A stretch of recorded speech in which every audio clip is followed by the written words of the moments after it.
Evening, everybody. Coming live at you from a Tuesday, so we're mixing it up now. So hopefully we might get one out on Thursday as well.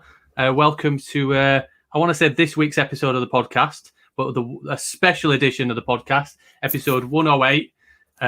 You can follow the Edufuturists podcast on Spotify, iTunes, or wherever you get your normal podcast for. Yeah, don't forget to subscribe, youtube.com/edufuturists, subscribe, and then you'll get alerts for when we're going live and when we put things up there. Also, twitter.com/edufuturists for news and updates. And check out edufuturists.com and get your merch. Yeah, Steve, are you wearing an Edufuturist hoodie tonight? I am, yeah. There it is. Here we go. I'm sweating. I'm doing it for the cause. It's boiling in my house. Wife's got eaten up at 24. And I'm in this little room, but I'm doing it. I might have to take it off halfway through, but we're doing all right. I'm surprised by Ben. Ben's normally got the cap on, the t-shirt, the hoodie, the banner. What's going on, Ben? Have you got the Edufuturist tie clip on, though, Ben? Corporate. I've gone corporate, boys. I've not even got a backdrop. So, as part of what we've been doing as Edufuturists, last week we hosted the first in the series of Google Enterprise for Education, Shared Experiences and Impact. We looked at leaders last week, which you can check out on our YouTube channel. This is one thing we've done in partnership with C Learning, and Google for Education, which has been really exciting. Coming up on the 22nd of October at 1:30 in the afternoon, we have a special event for teachers online and one on the 26th of November, same time, for security, people who are involved in security in schools and colleges. Go to enterprise.edufuturists.com to check that out. Yeah, we are really excited about today's episode. We've got the CEO of Texthelp, Martin McKay, joining us. Texthelp, if you listen to the podcast, you know we're big fans of Texthelp, and we're always kind of talking about those guys and how easy they're making students' lives with their amazing products. Martin founded Texthelp in 1996 to help people with communication difficulties. What started as a company focused on people with profound speech and dexterity disabilities has become a world-leading education technology company, creating smart, inclusive software that helps people read, write, express their thoughts, and share information more accurately and fluently across all stages of life. Yeah, I've just read this one. His personal goal is to help 100 million people achieve their literacy goals. Some of mine, it's just to put pants and socks on. So I can't wait to literally get into that one and see how far we've come with that one. So Martin has spent his life's work developing education technology in current areas of read, write, and learning development, including learning analytics, and the automated assessment of writing and oral reading fluency as well. And we'll go into some topics and some different technology that Texthelp do as we go through this evening. And I've been shafted here with some acronyms, so here we go. They've done this on purpose. Thanks for that, lads. In the past, he served on the Assistive Technology Industry Association board, as well as the NIMAS board for the USA Office of Special Education Programs. In 2017, he received the Presidential Award, which is pretty cool. I'd love to talk about that in recognition of lifetime contribution to dyslexia and literacy from the International Dyslexia Association. He's currently serving in an advisory capacity on the Universal Design for Learning Council.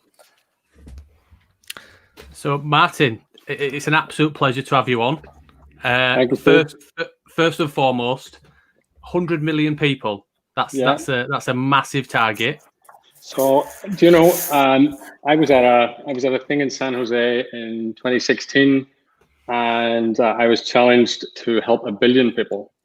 And I didn't think that I could do it in my lifetime. And I thought, well, you know what? I think I can do 100 million. And do you know what?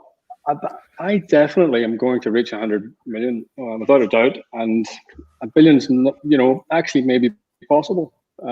Even just in the stuff that we provide for schools, we've reached 33 million people.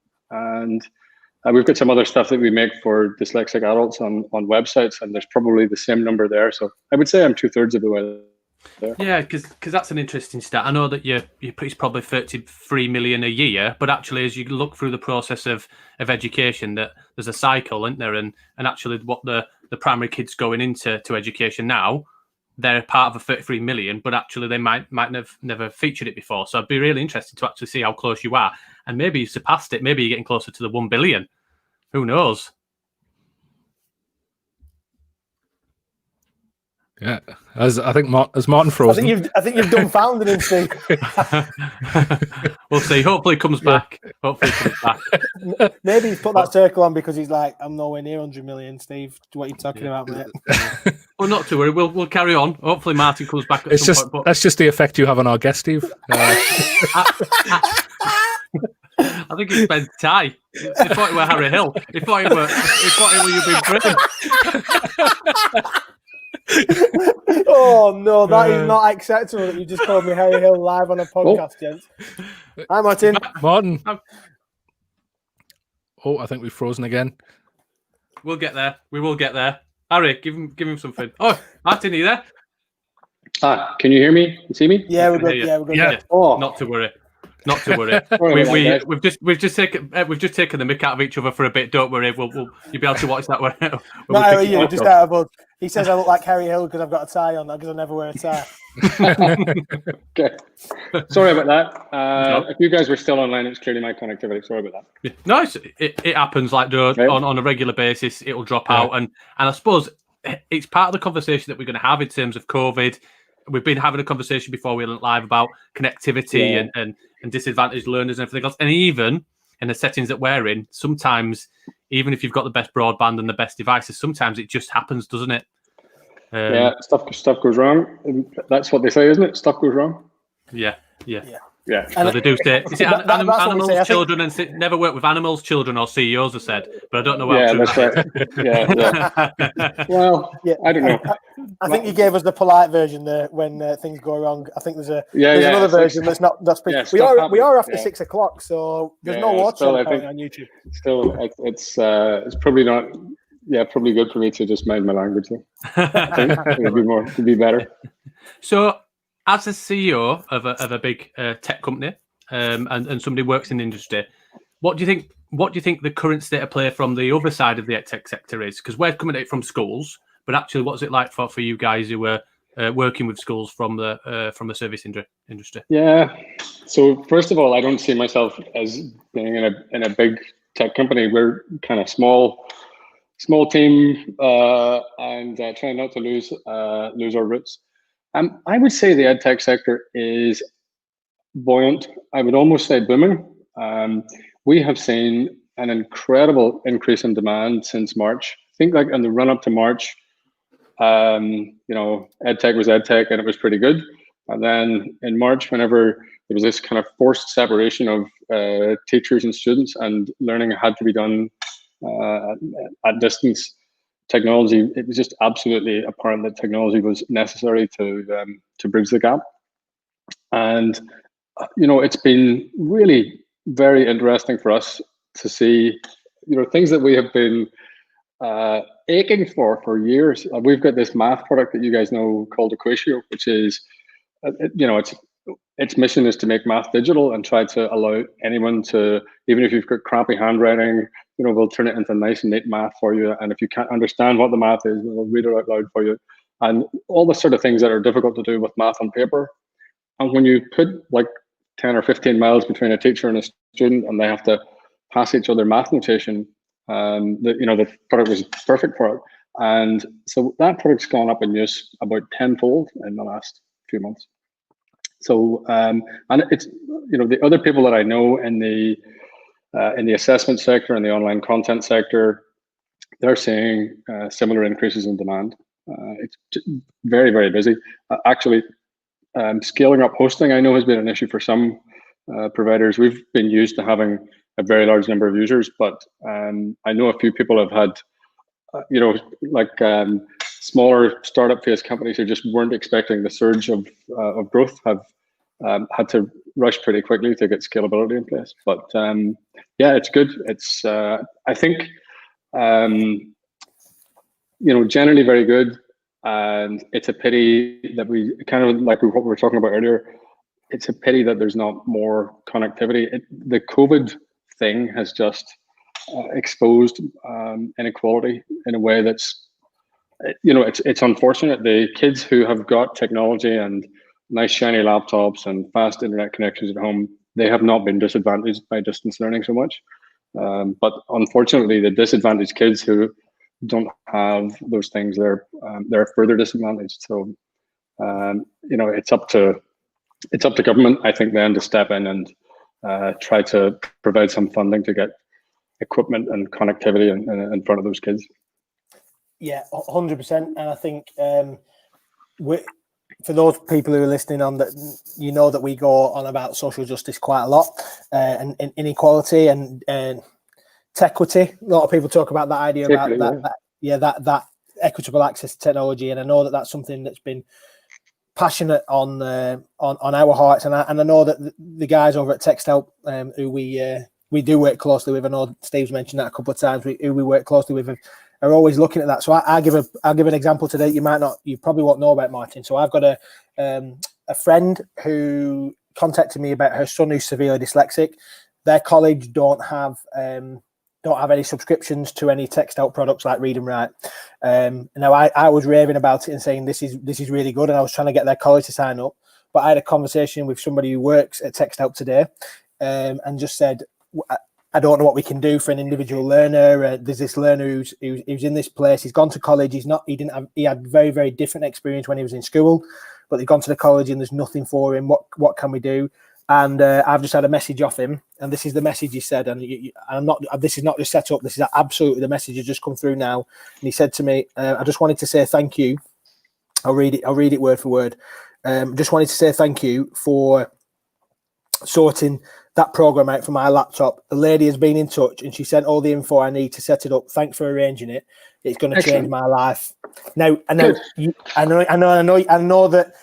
you said that 100 million is the goal, but there's individuals that we're talking about here, aren't we? And I think we talked about equitable access to technology, but we're also talking about, if we were to do some statistics, a lot of the students who have got additional needs will also be maybe from deprivation. Not always, but might be from deprivation, and there's a lot of crossover that comes from this, isn't there? Yeah, there's a higher correlation, and you know, if someone really can't get it and they reach out to us, and that's really good to hear, because that's exactly the sort of response we want to have from our staff. We really want to try to help people out and get people access to the things that they need. You know, you're right. It's like one kid at a time, and each kid has a really different story to tell. And very often, you know, if you don't, if kids start to feel like they're failing at school, they'll become disengaged with learning and not want to try because no one likes to fail. And you know, to give a kid a chance to turn in a neat piece of writing that doesn't have spelling mistakes for the first time in a very long time, just because they're allowed to use a keyboard and type some stuff with some like simple tools to help them with their writing, makes a huge difference. And you know, when they get used to using it a little bit, to give them the confidence to write the words that they want to write, not the words that they know how to spell. And that just, you know, it gives them the confidence to try to expand their vocabulary, and it's good. That's really good to hear, man. That's great. I'm delighted that that's happened. That's great. Yeah. So coming into that, you mentioned about COVID, and obviously COVID is having a huge impact. We were talking just before we went on air about schools closing and amount of teachers that are having to go out and groups that are having to self-isolate, and 20% of universities, and all these things that are happening at the moment. From somebody who is obviously in the industry, in terms of the ed tech industry, what do you think the impact of the pandemic's going to be? Maybe short term and long term. What do you think it's going to look like? Yeah, so you know, it's really interesting, and it's difficult to sum up in one sentence or two or three things. I think it's really accelerated us towards our digital future. You know, a lot of kind of technology laggards who you know, maybe felt a little bit concerned about using an LMS or Google Classroom or Teams or something to, you know, to manage remote classwork. All of a sudden, they're kind of forced into it. And actually, you know, all of the big IT providers have really stepped up and delivered the training and professional development. All that stuff is made available for free to teachers, so that you could learn to use any of those platforms. I think that has really, and you know, teachers, I think a lot of teachers have learned that it's not that difficult, and it's actually maybe even quite good and easy. And It helps the flow of communication to and from kids. And so even when we're back in the classroom, I think a lot of those digital tools are going to still be used. I think it's making blended learning a completely normal thing, which I think is great. From the perspective of kids who can't make it into school because they're ill, not COVID ill, but they just have I don't know, they could have broken their leg. They might have to stay at home for 2 weeks. For them to be able to participate in the classroom with a Chromebook on their knee is a great thing, and for that to become normal is good. I do think that it has highlighted some inequalities. I actually think that COVID, it's highlighted a lot of people. It's made people realize what's important, like nurses and doctors and all of the essential services. That's it's really important to have that, and I think that similarly, it's made the Department of Education probably see the importance of getting devices and connectivity as widely spread as possible. So, it's a horrible, horrible thing, it's a desperate thing to occur. But every cloud is a silver lining, and I do think it's going to nudge us forward into a slightly better future. I was thinking about this the other day, and someone was asking me about, is there too much technology in kids' lives? But if you go into a regular classroom, there's not a computer in every desk.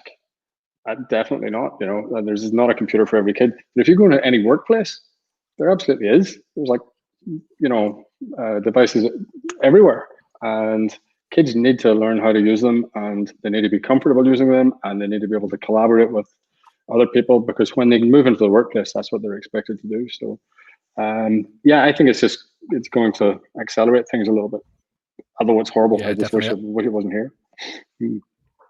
Yeah, but I guess even the most horrible of tragedies has there are always some silver linings, and I think this is one we can take away and say, well, let's say the positive impact it's going to have. And one of my roles is I lead on careers at a school, and being able to see that students are going to have the chance to hopefully to be able to gain those skills, so that it's not just something that they can do in their own time and put on their CV, but it's actually something that's integrated into the way they learn. It's integrated into their lives already. Is going to give them so many more chances. I think it's amazing. But I think you've highlighted a really important point in terms of what Ben was talking about in terms of Tequity there, and that on the ground level we can give students the devices, we can teach them how to use them, but that internet connection at home. And I think the UN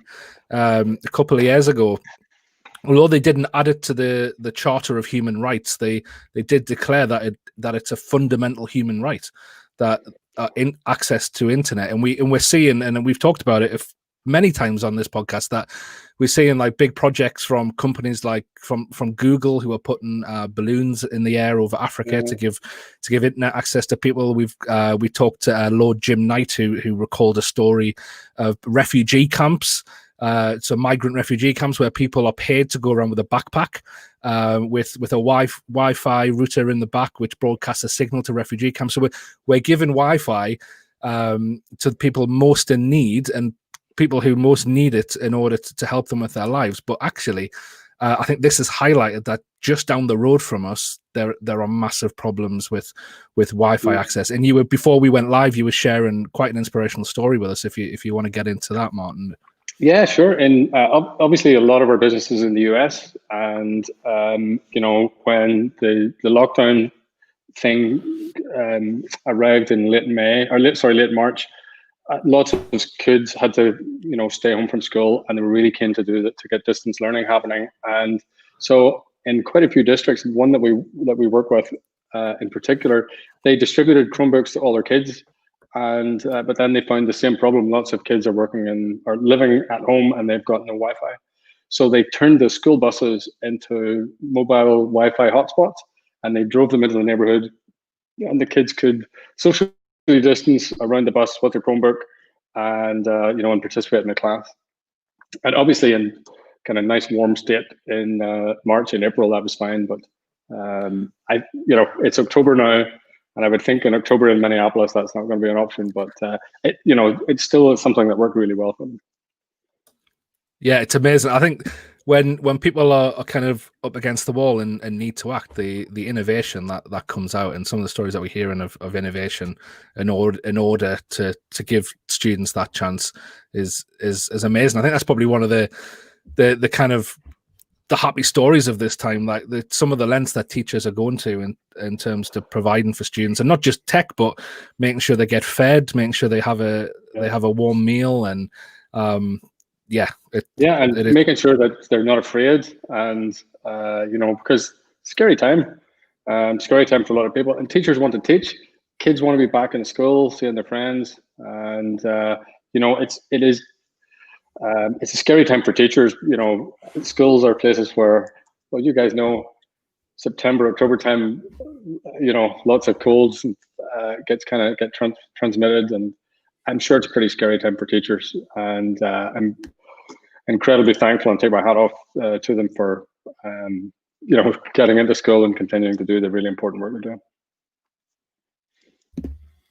Yeah, I'm gonna kind of move it back quite a few years, and I know that you started 1996. Yeah.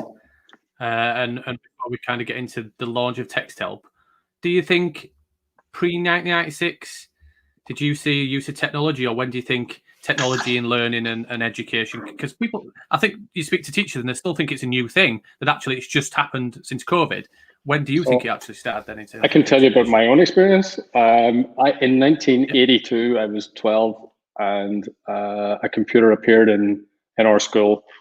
And it was like in our grammar school, there was one computer, BBC Micro. Our geography teacher became the computer guy. And, the entire school took it in turns to go like 10 kids at a time and stand in front of this computer and see it. And it was pretty crappy and unimpressive at the time.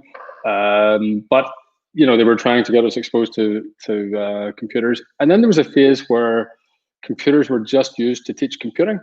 I don't know if you guys remember that phase. There was if you had a computer in your school, it was just to teach computing, and maybe some kids learned how to program in BASIC. And then the next phase after that was, it was used to teach secretarial skills, so like typing and how to use a word processor and so on and so forth. And it was like years and years later that it became a tool to learn about anything else apart from itself or typing. And now it's absolutely incredible. Have you seen, one of my favorite things I think is, have you seen the biodigital human? Have you seen that? It's very, very cool. Google it. No. Free. It's like a 3D model of a human being, and it is just a perfect example of why a computer is way, way better than a paper textbook, and way better than video. You can watch video, but you can't stop the video and rotate it in 3D and take out the heart and remove the skin and look at the nervous, and it's absolutely brilliant. So the advances that we've seen in the last 20 years are absolutely, they're bonkers.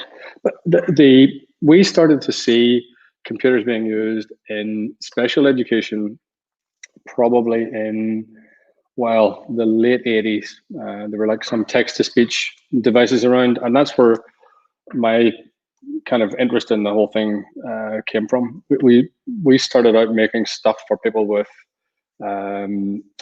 communication disorders like multiple sclerosis and motor neuron disease and that sort of thing.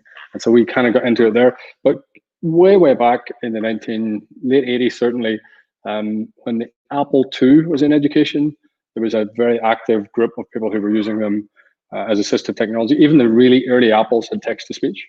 And so for kids who couldn't read or couldn't communicate, they were being used at that time. What is going to be available in the next 10 years is just, I can't even imagine, because the change that has occurred in the last even 5 years is incredible. I mean, you can take a photograph of a badly written math problem now, and your phone will solve it for you and tell you the steps to solve it, which is, indistinguishable from magic. It's just an absolutely incredible thing that can happen. And well, what do you get? Tell me about when did you first encounter computers at school? What was it used for? Well, I think I'm the youngest of you three, am I? Is that right? No, well, shut up. I'm the youngest. Well, I'll put it out there. I think I definitely am the oldest. I think you just look the oldest, Dan, is it? Is that what it is? So Dan remembers they have a wind up. They used to have a wind up. You used to have a bike that you have to sit on to be able to get Wi-Fi. My first experience of computers in school it was definitely secondary school for starters. We had one. That's a lie. We had one computer in year 6 that was in the back of the class that you're allowed on. I think once every 2 weeks, and you get to go and do some kind of like computer program. There was no teaching on it. It wasn't part of the curriculum, and we sometimes used to be a treat if you finish your maths early. You get to go on the computer at the back. I remember my dad got a Pentium when I was at secondary school, and I thought that was amazing. But I was only allowed an hour an evening on it because obviously the phone wouldn't work at the same time. And he got Encarta. I thought that was the best thing. In the world. Yeah. Like, do you remember Encarta? I loved Encarta. We used to. He definitely got it copied and snide. It weren't real. We definitely didn't buy it. We used to have a computer in the library, and you could book it out for 10 minutes at lunchtime, and that's all anyone ever did. They'd go on Encarta, and like when I think back, that how amazing is that? Like we actually. That's like a thirst for knowledge, isn't it? Like, you'd sit and load up in Carter and just flick through and learn about things. Shame is, I think some schools are still using some in Carter files, so they're still on the same process. So look at that. So look at how much the world has changed since Encarta was released. And I remember Encarta, and it was incredible. But you've got, just the stuff on YouTube. If you can't remember how to integrate, or you're struggling how to integrate or differentiate, and you go into Google and search, you will find 50 different excellent videos of a teacher showing you it in 50 slightly different ways, and you'll find one that will get it for you. I think that's one of the most incredible things that, it's not just that the information's there, it's there in so many different ways that you can pick the way that suits your learning style. And I think it's just absolutely mind-blowing. It's fantastic. I'm going to show my age, and I'm going to kind of share my first experience in terms of technology, because I think that rather than a PC, we used to have a Myrtle the Turtle in our primary school. Yeah, Myrtle the Turtle was so in terms of computer programming, was just heard of it? No idea. It was literally like, it looked like a self-drive vacuum cleaner. Do you know the little artificial intelligence, the ones that move around? It did exactly the same concept, but as a kid, you would type in your program, and it would literally go around, draw on a big sheet of paper, and would draw out and would do a path for you, all through computer programming. So I was really looking to kind of go through, but Myrtle the Turtle was brilliant. What a brilliant program. I think the language that you used to program that was called Logo, and it was basically, you could tell it to move forward 4 units and turn right, and pen up, pen down. Yeah, very cool. Oh, that's really good. So, like the things that kids can do now, oh my goodness. Like Google announced like an AI toolkit for kids, so that kids could use a Raspberry Pi and machine learning to to classify images. Like, how 10-year-olds writing code to use AI to classify images. It's crazy. And that's going to be like, kids doing that now in 2020 is going to be like people using, Myrtle the Turtle. Basic Myrtle the Turtle. Yeah. The way that you think about Myrtle the Turtle, Steve, is the way that kids today will think about machine learning. So, yeah. Yeah, crazy. I often talk about my 2 kids. I've got a 10-year, nearly 10 next week, 2 weeks, and I forget sometimes. I probably should have machine learning to remind me of my children's age. I've got a 9-year-old and a 6-year-old, and both of those are doing programming at school and love it. And my 9-year-old has got herself, I can't remember what it's called, but we do a little bit of programming at home. She'll sit there for hours and hours and hours programming, and she's not really that kind of kid, but he's thriving on it. And I suppose the world, like you said, it's become like that personal coding and just playing for fun is now not the realm of the people in the caves who do that. It's now become like mainstream and normal. Like a normal thing, yeah. But you're right in terms of what we're experiencing now, and I think in terms of the tech and the ed tech that we're experiencing now, and I've been having a few conversations with staff recently around how we ensure the quality of education and making sure that online learning is sound, pedagogically sound, isn't just an instruction. It was Bebot's great grandma. Yeah, love it. Yes, love it, Dave. Love it when Dave always has something funny to say. And Steve, what amazes me about Myrtle is that me and Dan aren't that much younger than you, and we've never heard of it. But anyway, coming to what I was saying, we've been talking about the quality of education and about making sure that there is online learning is making sense, but it's also not just a replication of instructional based learning only. We love instructional based learning, that's really important, but there's an importance for engagement and students being involved.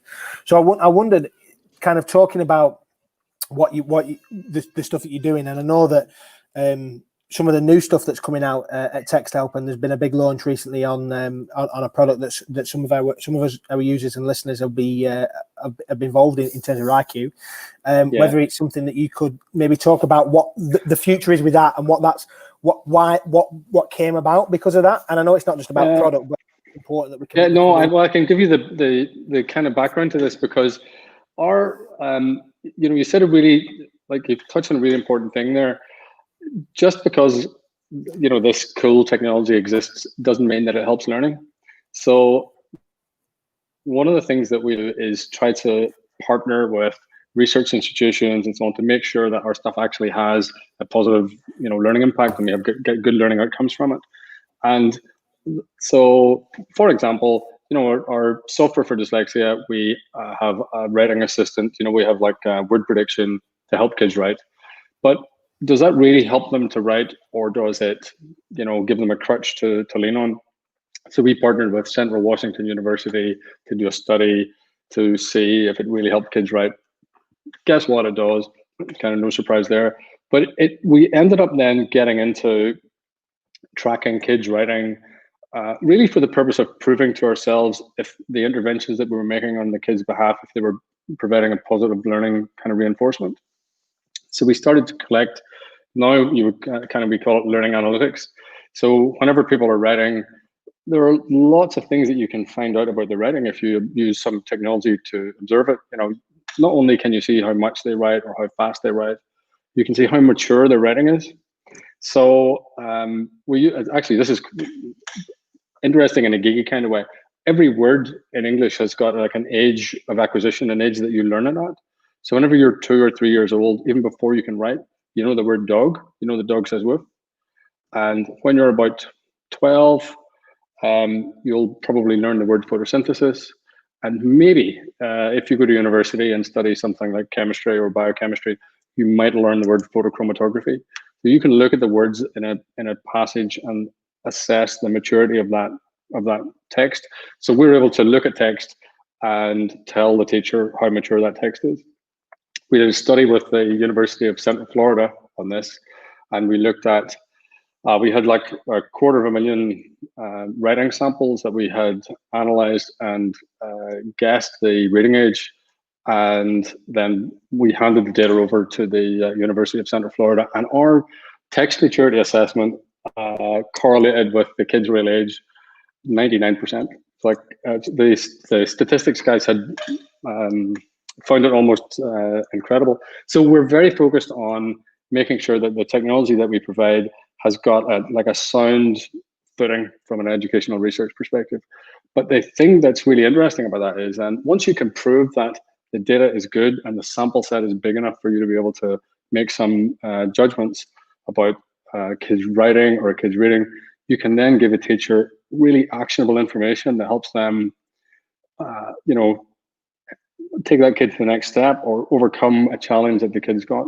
So if their writing is not up to scratch, very often it's because, their vocabulary may not be mature, or they could have like spelling, punctuation, or grammar issues, or they could just have writing fluency issues where they're not really, they're just not good at getting a thought together and getting it transcribed onto the page. But identifying that it's a reading maturity issue or like a grammar issue will help the teacher indicate what they need to help the kid focus on to get them to the next level or get the kid to reach their goal.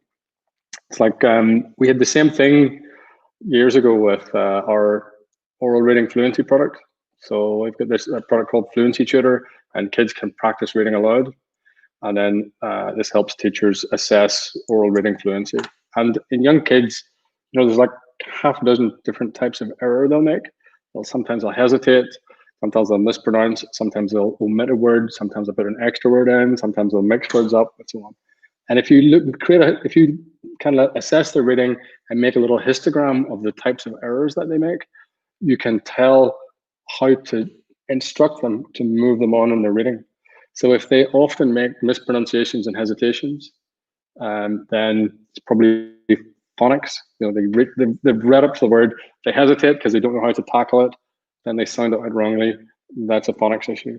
Whereas if they're omitting words or mixing, like if they mix words up, if they get like transpose words, sometimes that's like a visual processing disorder. So there's lots of insight that data can bring to learning, and it provides teachers with actionable information. It's pretty cool. Quite a geeky thing to get into, but we like it.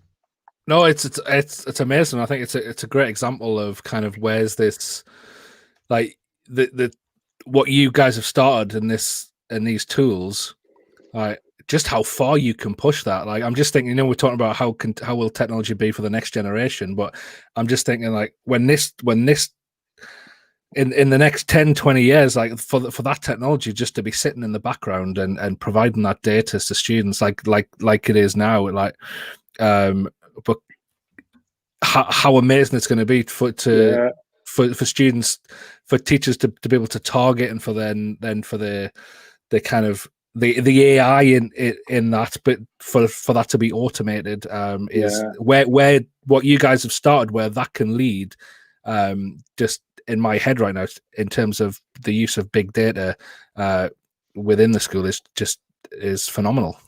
Yeah. There's loads of interesting stuff as well. Like these days, if you've got an iPhone or a Mac, it's got screen time, and it'll tell you how much time you've spent on screen today and your average time on screen each week. So one of the things that we are trying to get to for, and I don't like kids like scrolling through Instagram and Snapchat and so on. I don't think that's a good type of screen time personally. But one of the things that we want to be doing here is being like the Fitbit for learning. So the Fitbit is it's been a fantastically successful tool, and it's all based on nudges and discretionary effort. So my mother is, I'll not say her name out loud because she follows me on Twitter and she'll link to this, but she is older than me, and I'm not that young. But she knows her resting heart rate, and she knows how many steps she makes per day, and she's got a little, like a goal of the number of steps that she wants to walk. And if she's not quite there, she can look at her watch, and there's a number on her watch. And if she wants to make the number get bigger, a small amount of discretionary effort, she has to get up and go for a short walk and come back, and her number has got better, and it motivates her to walk. She sets her own goal and so on. So we can do that now for kids reading and for kids writing. And if instead of a kid spending like 3 hours a day scrolling through Instagram, if we can say, yeah, today you wrote 270 words, and well done. 14 of those words were mature words that are are keywords for your vocabulary this year at school. And the more they write, we give them prizes and kind of awards and positive reinforcement. And it's really it's along those Fitbit lines. So that at the end of the week, if a kid is interested, instead of looking at screen time, they can look at their learning analytics panel and say, oh, you know what, I spent this many minutes reading, or I read this many words, and my writing has improved, my writing maturity has gone up. And they can set themselves goals for time spent reading and time spent writing, a kind of much more healthy type of screen time than you know, scrolling through social media and other kind of non-learning tech engagement. So we're excited about that. I think that's going to be a very cool thing. That's massive. Yeah, it sounds great. I think, you know, this whole big thing, it literally just will, this whole thing of spending too much time on screen time, that differentiation and the breakdown between actually social media or everything else in terms of the social use compared to social learning and online learning, yeah, is then massive. And the argument is then saying, well, actually, you need to reduce that 60% if you educate or increase that the education element in terms of your screen time. That's much more useful. And we don't think it's a good idea for kids to get engrossed in screen time, but there is evidence to show that, you know, for kids to progress in literacy, they should be spending half an hour to 1 hour per day writing. You know, when they're at school and at school age, they should be spending half an hour to 1 hour a day writing. And if they're not doing that, well, they're not. It's kind of a little bit like an athlete. If you don't practice, if you don't get a little bit, if you don't put the time in, you're not going to become an expert. And very, very often, kids are spending 4 or 5 times as much time on social media as they are, you know, writing. And that's not a good. It's probably not a good balance. We would like to see that the other way around. Well, no, we would like to see kids just writing for an hour a day, having fun writing, and being motivated by how they think about their own writing, and just wanting to do more of it and be better at it. Yeah, and we talked about in the intros that you started the company in 1996, and we've just talked to some real big picture stuff that's going to be like, Joe, I'm sitting here and I work in EdTech every day, and I'm thinking, wow, that's amazing. How did the journey from accessibility, kind of the read, write, the literacy thing, get to where it is now? I know years have gone by, but how's it progressed? So there's a few steps. We started out making, you know, software for people with motor neuron disease and cerebral palsy and so on. And I was taking that to access centres and universities around the UK. And I remember a lady from University of the Glasgow School of Art, Glasgow College of Art, and she told me that, look, there's a tiny number of our students who have got cerebral palsy or who need like a communication tool. But so like an art college, 12% of our kids have got dyslexia. And can you know, if you could do something for kids with dyslexia, you could reach so many more people. And I hadn't a clue really about dyslexia at that time. You know, it was almost before the internet, and but anyway, I was able to do some research about dyslexia. I was fortunate enough to get to go to Los Angeles and meet one of the kind of world leaders in that space, and he shared some of his research with me. Came back and started writing a dyslexic spell checker, and that was the very start of it. It was like, I don't know if you remember Windows 95. It worked on Windows 95, and we had another older version that worked in Windows 3.1, believe it or not, very, very long time ago. And that grew and became successful, and it ended up getting used a lot in schools. In the USA, we then got kind of exposed to another audience of kids who were using it, but not because we had intended it for them to be used, but you know, it just was helping them, and they ended up using it. So in California and in Florida, there's a huge number of kids who are learning in their second language. So huge number of kids who speak Spanish as a first language. They live in Spanish communities. If they go home with an English homework, they're linguistically isolated. No one in their home speaks English, and so they're trying to learn in their second language. And so they were using our tools to read out their schoolwork and help them write in the language that wasn't their first language. So we expanded then from dyslexia into English as a second language. And then, you know, in parallel with that, we've got a strand of our business that works outside of education, because people who are dyslexic, when they leave school, they don't leave the dyslexia behind. They take it with them into their workplace. And so we have a whole strand of stuff there, which we've been working on for a very long time. And then we kind of, like I was talking about, we started we were getting involved in some pretty big projects with you know, statewide implementations, and we had to really prove that this stuff was having a positive learning impact. So we started working with universities and research organizations, and then started to collect learning analytics, and that kind of got us into the BRIQ, rating assessment, and that whole side of things. Yeah, so and we've done some math stuff as well. Like, math is interesting. If you like, math is a language of its own, like French or Russian. And if I was like a new to math, and I opened up a math book and I looked and I saw the square root sign or pi symbol or lambda or like the degree sign, people don't know how to verbalize it. And when someone says it to you, if someone says this, the cube root of x squared over 3, how do you write that down? It's like its own language.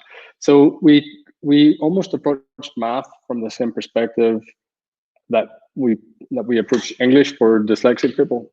And so the equation, we tried to do this universal design for math. Have you guys heard of universal design for learning? Is that worth mentioning and talking about?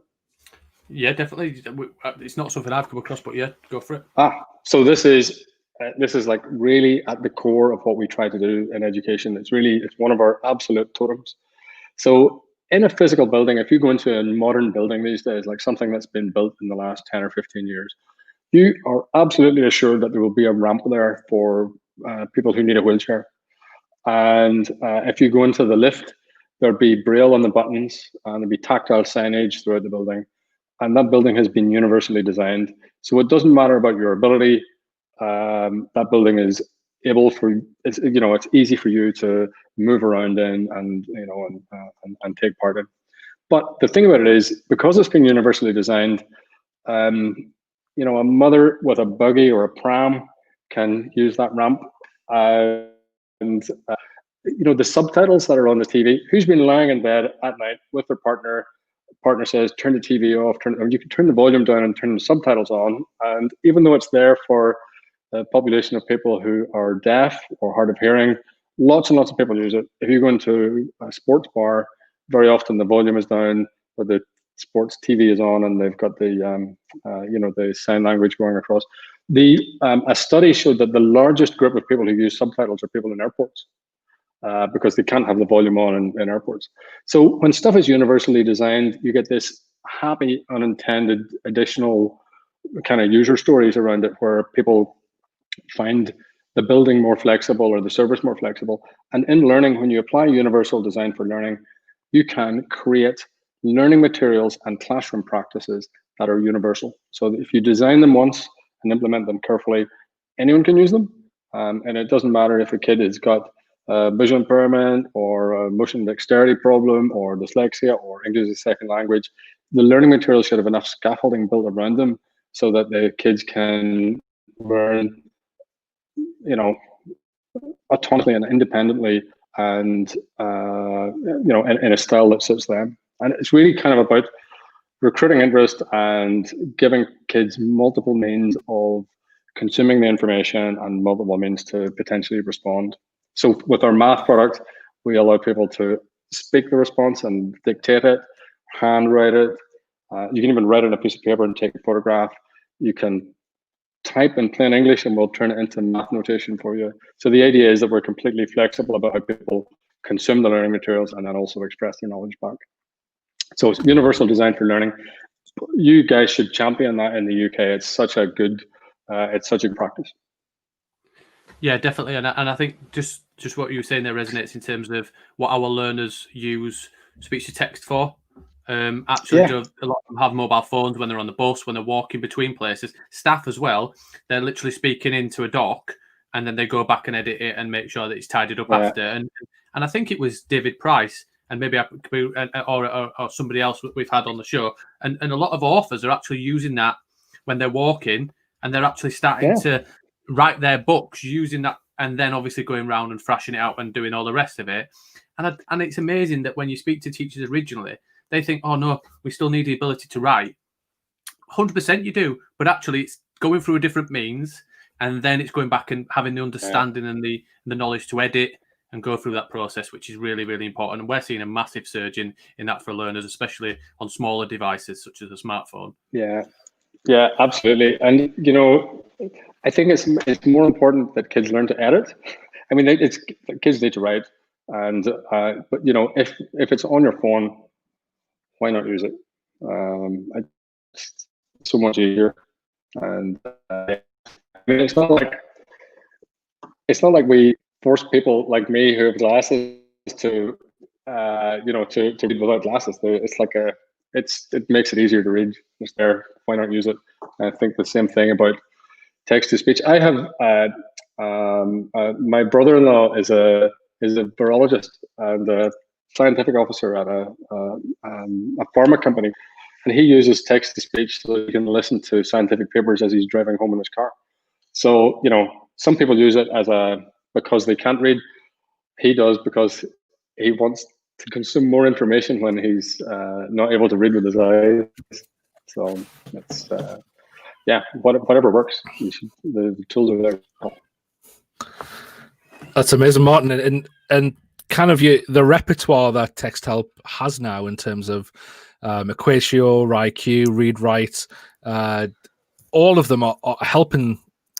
I mean, we were talking earlier about that kind of 100,000 people, and I'm sure it'll go way beyond that in terms of how many people's lives this is going to impact. But I guess kind of the question that you probably can't answer is what's next? Have you got any ideas bubbling away for the next Texthelp tool, or maybe it's just development of the ones that you've already got? Well, but yeah.